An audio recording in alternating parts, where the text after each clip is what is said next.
backwards. 2500多年前，当释迦牟尼佛仍是王子时，亲眼目睹了人世间之生老病死。他告诉自己，一定要找到一条永恒之路。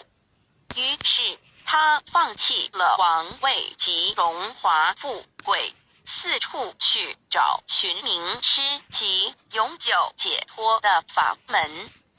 后来燃灯古佛为他受记，最后他修成了正果，也留下了许多的经典，引导众生开悟正果。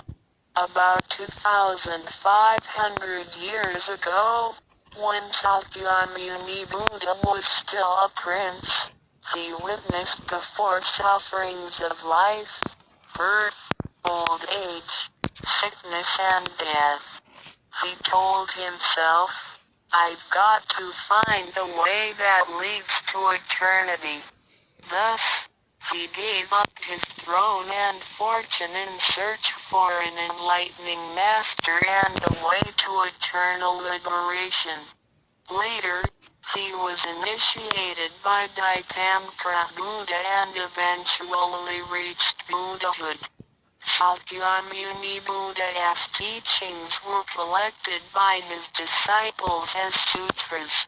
The large collection of sutras has continued to guide